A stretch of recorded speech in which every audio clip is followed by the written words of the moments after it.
E, infelizmente, o Grenal, outra vez, assim, é um pouco repetitivo, né? Mas tem alguns clássicos do Brasil que eles estão sendo marcados pelo fato de eles raramente serem jogados, né? Eles são muito mais brigados e tal. O Grenal acabou, para mim, tendo como parte mais atraente do jogo, talvez os minutos finais em que o jogo ficou um pouco descontrolado, de ida e volta, porque antes ele era muito retratado até pela forma como saíram os gols, em lances meio isolados, meio fora do contexto do jogo. Inclusive, o lance do primeiro gol do Grêmio sai de um chute, que a bola é desviada, vem um outro chute cruzado, a finalização do Oliveira não ria no gol, bate no Antony e entra. E o lance do pênalti, que é um lance um tanto acidental, mas é pênalti, numa jogada de bola parada. Enfim, acho que o Grenal deu a sensação, por vezes, que ele era um jogo eterno, né? Ele teve 18 minutos de acréscimo. Quase meio tempo. E se perde muito tempo com um jogo muito parado, muita reclamação, muita discussão, muito cartão. Mas, infelizmente, é chovendo molhado falar sobre isso em alguns clássicos do Brasil. Eram 20 minutos, Pedro Moreno, e já tínhamos 6 cartões no Grenal, né? E pouco futebol. Tudo bem, Moreno? Bem-vindo ao Troca de Passes. Boa noite. Tudo bem, Felipe. Boa noite para você, Mansur, todo mundo ligado com a gente no Troca. Pois é, jogo que foi... Eu tinha uma expectativa grande, principalmente pelo Internacional, que em tese imaginava eu que o Internacional tivesse mais as rédeas do jogo, mas o Grêmio fez um jogo competitivo, também numa situação ali delicada, de troca de comando, mas foi uma boa apresentação do Grêmio. Vamos voltar à Arena do Grêmio, porque a nossa equipe está prontinha lá para participar ao vivo aqui do Troca de Passes e falar mais do que eles viram em loco, né, de perto, sobre esse Grenal que terminou empatado em 1-1. Jader Rocha, Ana Thaís Matos e Grafite já estão por aqui. Como é que vocês viram aí de perto e sentiram o clima entre os torcedores do Grêmio? Porque confesso que acho que o Grêmio, apesar de estar sem treinador momentaneamente, apresentou alguma evolução em relação ao que vinha acontecendo nas últimas partidas. Foi mais ou menos esse o sentimento da torcida? Ou o torcedor continua reclamando? Jader, boa noite, bem-vindo, amigo.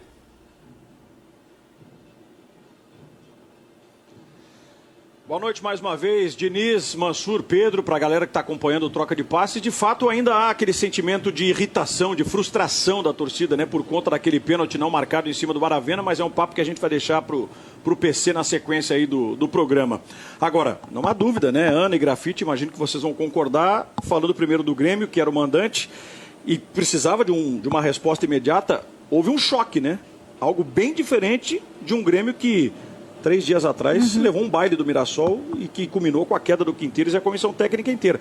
O Grêmio hoje parece que deu uma resposta positiva de que pode voltar a jogar um futebol melhor, não é isso? Concordo.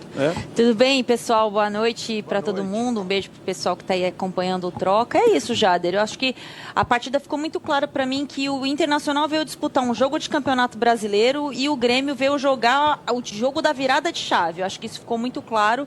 Não esperava um jogo de um nível técnico altíssimo, justamente por ser um clássico, e geralmente esse clássico é um clássico mais pegado, só que o número alto de cartões, ele não disse no primeiro tempo, pelo menos, sobre o número de faltas, ele disse sobre o estilo de jogo do árbitro, né? O estilo que ele quis adotar de arbitragem. Foi um jogo até que bem jogado no primeiro tempo, o Grêmio marcando muito bem, marcando muito forte, teve a novidade de levar o Internacional para marcar lá no campo de defesa, ele não deixou o Inter ficar circulando bola, não marcou com bloco baixo. Então, acho que isso ajudou muito o time a ter coragem, né? O Grafite usou uma palavra, ele foi muito feliz durante o jogo, que foi a atitude, não foi só o padrão tático, foi a atitude dos jogadores mesmo. Eu acho que isso fez muita diferença para o Grêmio ter feito um bom primeiro tempo, só que aos poucos foi cansando, e aí a gente está falando de um dos melhores times do futebol brasileiro, que é o Internacional, que tem um meio-campista incrível e que não fez uma grande jornada, principalmente no primeiro tempo, porque as pontas não funcionaram tanto, né? No segundo tempo, o Roger fez algumas alterações, trouxe o time de volta para o jogo, o Grêmio cansou um pouco mais, mas foi um jogo mais equilibrado no segundo tempo, não foi um jogo de trocação, né, de muitas faltas, foi um jogo jogado, até os minutos finais a gente ainda havia a possibilidade de qualquer um dos dois times fazer o gol da vitória, mas foi um grande jogo, assim, dentro da realidade dos dois times nesse começo de campeonato. É aquilo, né, Grafite, um conjunto mais ajeitado, com padrão, com um tempo de trabalho do seu treinador, e um outro precisando de uma resposta imediata, né? É verdade, boa noite, Jader, Aninha, novamente, amigos da mesa aí, Diniz, Mansur e fim de noitezinha aí pro Pedro Moreno, né? Não, realmente, acho que o torcedor do Grêmio sai reclamando muito por conta da arbitragem. A gente viu uma vaia aí no final pro Braulio por conta da arbitragem dele essa noite, mas sai um pouco mais contente, um pouco menos aflito com a postura da equipe dentro de campo, né? Não foi o Grêmio ainda dos melhores da maneira como o torcedor queria, mas a postura dos atletas, a mudança de conduta dos atletas dentro de campo, a vontade de sabendo, acho que o Grêmio entendeu que o momento do Internacional era melhor, ele tinha que ter um comportamento diferente, foi um time muito aguerrido, de muita vontade. Para mim o Edenilson um dos melhores em campos, tanto é que quando ele sai do jogo, o Grêmio cai de produção, aí depois com as trocas pós-Edenilson, o Grêmio retoma o volume de jogo na reta final, tem uma trocação com o Internacional. Mas o torcedor sai contente porque ele vê que é um começo. Vai ter essa transição durante essa semana agora, a chegada do Mano, do Filipão talvez aí está bem encaminhado, um novo trabalho, um recomeço para o Grêmio. O Internacional que vem de um resultado ruim dentro de casa contra um rival que vai brigar na parte de cima da tabela, tentou fazer seu jogo, sentiu a pressão do Grêmio no primeiro tempo, principalmente nos primeiros minutos, a marcação do Grêmio, não conseguiu desempenhar um bom papel. Wesley não entrou no jogo hoje, não conseguiu fazer um bom jogo. O Ener Valencia teve uma grande chance no primeiro tempo, mas também teve muitos duelos ali contra o Wagner Leonardo e contra o Kahneman também. Eu acho que o Internacional sai satisfeito com um ponto. É um ponto fora de casa, está na parte no meio para cima da tabela ainda, mas eu acho que pelo lado do torcedor do Grêmio ele sai um pouco mais, sai menos aflitos do que chegou nesse começo de tarde aqui, começo de noite para esse jogo. Deixa eu só acrescentar um ponto em relação ao Internacional, que eu acho que vale a reflexão, que é o que o Roger Machado pode fazer com esse time quando as pontas não funcionam, como foi hoje, né? Porque aí o Alan Patrick fica sobrecarregado. O que o Grêmio fez? Colocou 2 jogadores para fechar a marcação do Alan Patrick e o que deixou mais espaço para o Fernando, né? O Fernando teve muita liberdade durante o primeiro tempo, porque foi uma escolha do Grêmio fechar o espaço do Alan Patrick.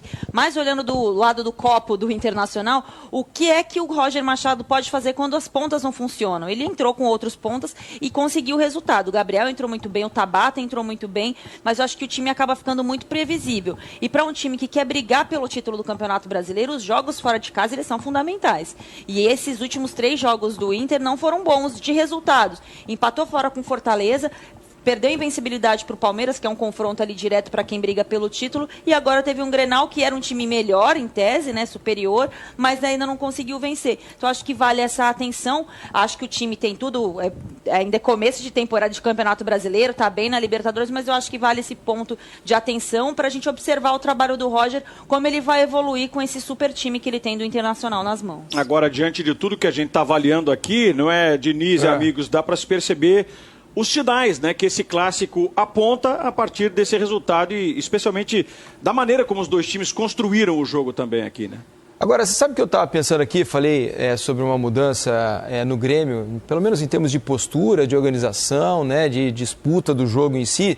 E eu estava comentando até antes do jogo de hoje, algo que me chama a atenção. Até o Mansur, eu sei que não concorda muito, mas eu vejo uma queda de produção no time do Inter. Eu não discordo, não. Eu só alerto para a gente não começar a fazer recortes muito pequenos. Não, sim. Porque senão uma semana a gente diz que o time caiu, depois ele melhorou, depois ele voltou. Claro, mas tanto jogo no futebol brasileiro. Claro, mas o que eu digo é assim, se a gente pegar uma média de atuações do Inter nos últimos jogos, em relação ao que o Inter já produziu na própria temporada e o que a gente estabeleceu meio que com um parâmetro atingível para o time ao longo desse ano, né? Sempre estabelecendo que no futebol brasileiro é muito difícil a gente manter uma consistência ao longo de toda a longa temporada que temos por aqui, mas percebo uma queda de rendimento. O quanto vocês acham que isso deve estar preocupando o torcedor do Inter, que, apesar de tudo, conseguiu manter uma invencibilidade contra o maior rival? São 8 jogos sem perder um clássico por aí, Jader.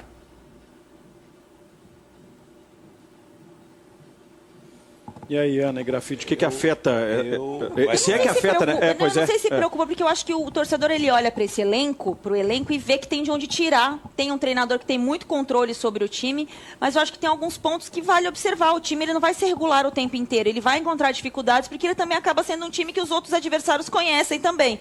Eu acho que é algo meio normal, né? Eu concordo com o Felipe em partes em relação a esse ponto. Eu vejo também, não é uma queda de rendimento, mas não é aquele time do Campeonato Gaúcho, né? Que era um time mais intenso. E eu acho que também o recorte do Campeonato Estadual é todo válido. No jogo contra o Atlético Nacional, foi um jogo muito pegado fisicamente. O time reagiu bem, mas o Inter tem dificuldade quando ele pega um time que vai para os duelos individuais. E foi o que o Grêmio fez hoje no primeiro tempo. Enquanto o Grêmio conseguiu sustentar fisicamente nos duelos, o Inter teve mais dificuldade. Então eu acho que o momento de encontrar dificuldade é agora, porque dá tempo de você corrigir ou de você acrescentar novidades no time. Mas eu acho que o torcedor do Inter, ele não está com aquela tensão, aquela preocupação, porque ele olha para o banco, hoje o Grêmio tinha uma dificuldade enorme para colocar jogador do banco de reservas. O Internacional fez 2 mexidas com os pontas e o time voltou para o jogo. Então acho que tem de onde tirar e tem um treinador bom para isso. Eu tô com o Mansur porque a gente tem que analisar também o contexto das partidas. É um Fortaleza lá no Ceará, atuando lá em Fortaleza, né? Estava com o time reserva. que é muito difícil você jogar com o time reserva lá e trazer ponta. Aí você pega o Palmeiras, que é um confronto direto, que o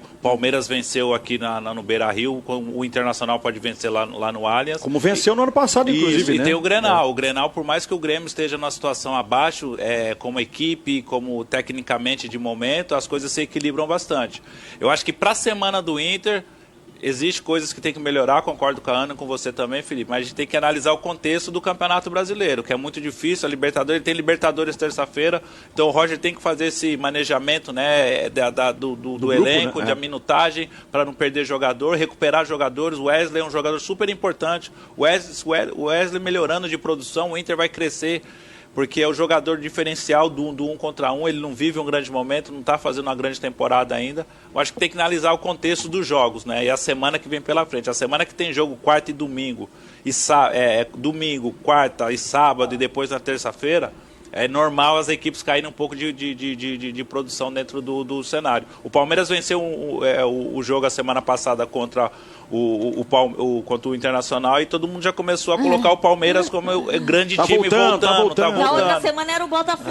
Isso, era o Botafogo. Ou seja, o Campeonato Brasileiro tem isso. As equipes, em certos momentos, vão dividir essa atenção nossa do momento, de jogar bem, de jogar mais ou menos, mas se manter um padrão. Internacional, sair numa semana que ele perde para o Palmeiras, mas pontua fora de casa contra o Fortaleza e contra o Grêmio. Recebi o recado aqui. Roger Machado, técnico do Inter, já iniciou a sua entrevista coletiva e a gente mostra ao vivo aqui no Troca de Passes.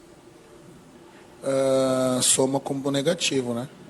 Ponto fora de casa sempre comemorado, ainda mais num clássico, né? Que já foram outros disputados esse ano, e a gente se mantém ainda conseguindo produzir bem mesmo na casa do adversário.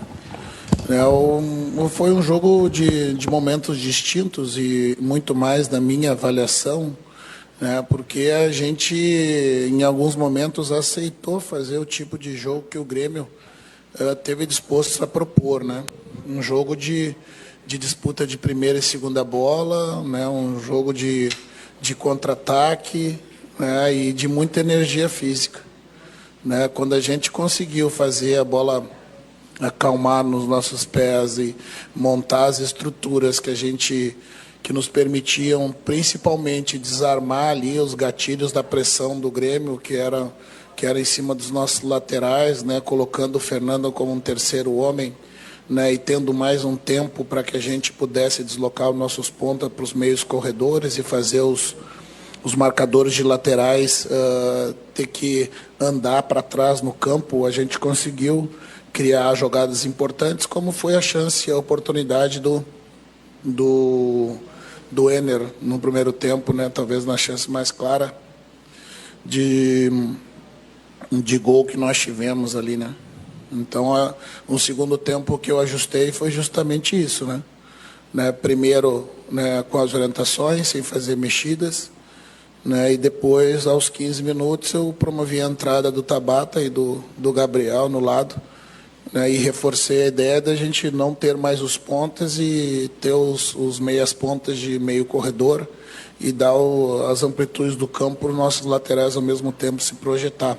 E a gente, além de ter mais um tempo, né, desarmando os gatilhos da pressão do Grêmio, a gente empurrou o Grêmio para trás e conseguimos ter o controle técnico, né, que ele só veio retomar em alguma medida, né, para o adversário nos minutos finais, né, de umas bolas longas, disputa de primeiro e segundo novamente, algumas faltas lançadas à área. Eu acho que foi por aí, né, um empate fora de casa, né?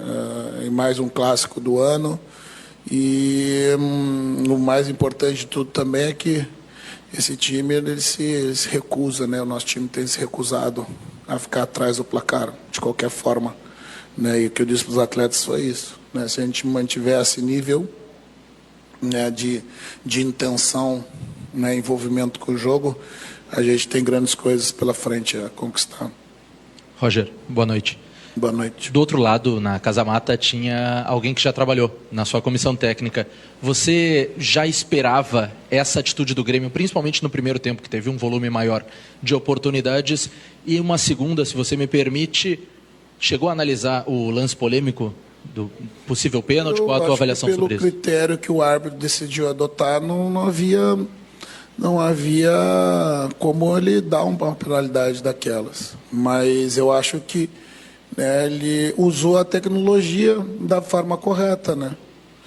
Teve duas chances, de deu uma no campo e outra no VAR, e decidiu não dar, então, né, a gente precisa respeitar. O questionamento da gente é 2 chutes na cara dos nossos jogadores, que nem sequer o VAR foi chamado para alertar o árbitro de um possível toque, e o árbitro poder, aí sim, num segundo momento, né, confirmar ou não a sua decisão do campo. Né? Acho que a tecnologia ela veio para isso, para ajudar nesse sentido. E pelo critério que o árbitro decidiu adotar a partida inteira, não fazia sentido ele dar uma penalidade daquelas.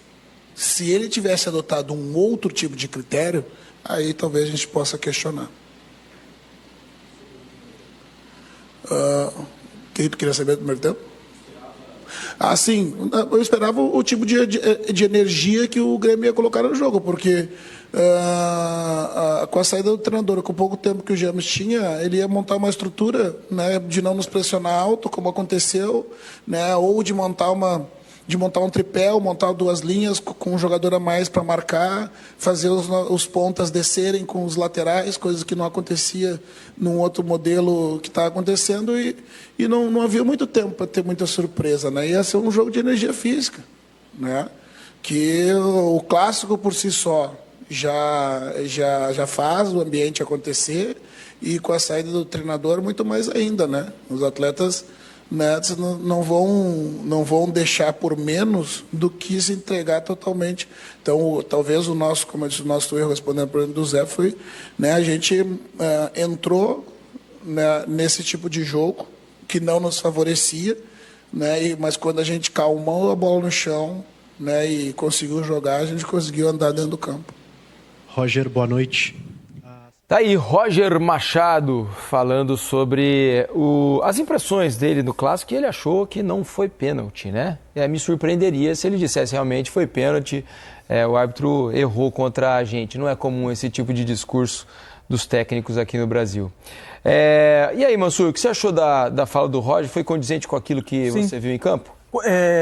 Porque, para mim, a leitura dele é a leitura que eu tive do jogo. Claramente, o Grêmio entra para tentar fazer um jogo de muito embate físico. Eram 2 propostas muito diferentes. O Inter é um time que gosta de ter a bola, se assentar no campo, trabalhar as jogadas, se colocar no campo com o Fernando fazendo o terceiro zagueiro, o Bruno Henrique um pouco mais à frente, os laterais ganham um pouquinho mais de altura, os pontas partem para dentro junto com o Alan Patrick, quase como 6, e mais o centroavante, que era o Valência, quase 6 homens na última linha. Só que o Grêmio fazia um jogo de muita tentativa de trazer o jogo para um terreno de uma disputa mais física, roubada de bola e ataque muito rápido, acelerando o tempo todo, quase sempre com o Oliveira. Como o Inter não conseguia se estabelecer com bola, o jogo acabou indo para um terreno que era mais interessante ao Grêmio do que ao Inter. Embora seja importante dizer que antes do Grêmio construir ou encontrar o seu gol, a melhor chance do jogo tinha sido essa que a gente está vendo aí com o Valência. No segundo tempo, acho que tem uma soma de fatores. O Grêmio está em vantagem.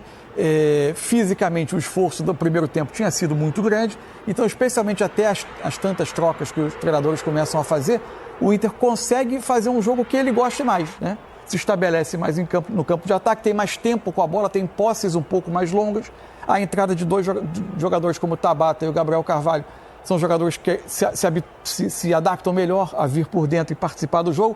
O Inter tem uma jogada, talvez a melhor articulação do jogo, que é o Tabata saindo da direita para a esquerda, ele faz um passe em profundidade, se não estou errado, é o Bernabé que cruza e o Borré cabeceia a bola para fora. Porque, na verdade, os gols também tiveram muito... O gol do Grêmio tinha muito do volume que o Grêmio queria gerar, acelerar, e acabou surgindo o gol. E o gol do Inter sai de uma bola parada. Acho que o 1-1 acaba contando o jogo. Não acho que fica ruim. Fora a questão da arbitragem, obviamente. Até porque, assim, por mais que o Inter tivesse um domínio territorial ali no segundo tempo, não criou praticamente nada, né? O Volpi tirou aquela defesa espetacular. O Grêmio não perde grandes chances também. Não. O jogo é igual. É isso aí. O Volpi faz aquela defesa espetacular no chute do Valência, depois do cruzamento do Bernabé no primeiro tempo. E depois, no segundo tempo, embora o Inter tivesse uma vantagem territorial, o Grêmio tem um chute na trave do Aravena, numa bola meio sem ângulo, né? A bola bate no pé da trave e sai. Isso, no final do jogo. O Inter tem o gol, que é uma jogada que nem foi uma criação de uma chance clara, um cruzamento que acontece o toque. E tem esse lance do Borré, que foi uma jogada bem trabalhada, mas que não é uma chance muito clara. Pouco em termos de criatividade para o clássico, não é, Pedro? Assim, até pelo que a gente está colocando aqui, até pelo que cada equipe hoje, em termos de estado, de evolução do trabalho, assim, dá pra gente dizer que em termos de estratégia o Grêmio conseguiu se impor no jogo de hoje. E o que me chamou muita atenção, trabalhei no jogo do Grêmio contra o Ceará, lá no Castelão, vitória por 2-0 do Ceará, e assim, o time do Grêmio sem a bola, em termos de organização defensiva, era um negócio assustador. Um time completamente descompactado, com as linhas completamente espaçadas, a zaga lenta tendo que correr o tempo todo para trás, e assim, e o Ceará deu um baile, sobretudo no primeiro tempo, em cima do Grêmio. No jogo de hoje já era muito mais claro, que você via que o time estava muito mais compacto, com as linhas muito mais próximas. Como disse o Roger ali, o James Freitas, primeiro, não tinha muito o que inventar, realmente não tinha surpresa, mas em termos de organização, a gente já viu assim, um Grêmio que estava muito mais organizado. A própria saída do Cristaldo, para você entrar com o meio campo ali, com Dodge, Edenilson e Vidia Sante, certamente já é pensando em ter jogadores ali com a capacidade mais de cobrir espaço, de conseguir fechar linhas, de conseguir fazer algumas perseguições, porque estava muito claro que o cenário do jogo seria esse. Seria um jogo menos propício para você ter um Cristaldo, um jogador que tem muita qualidade técnica, mas que ele precisa da bola no pé. Sem a bola ele contribui quase nada. A linha de 3 meias dele, né, que teve o Oliveira na direita, Edenilson central e o Monsalve pela esquerda, para mim até essa escolha foi porque o Edenilson tem uma capacidade física maior para tentar inibir o Fernando ao máximo e tentar tirar ao máximo o Fernando possível. Jogaram, né? Foi um duelo muito interessante do jogo, do Fernando com o Edenilson, porque um meio que pegava o outro ali e os dois estavam conseguindo jogar bem. O lance do gol perdido pelo Valência é a primeira condução que o Fernando consegue fazer escapando da marcação e levando a bola até o ataque, até que ele abre na esquerda e sai a jogada.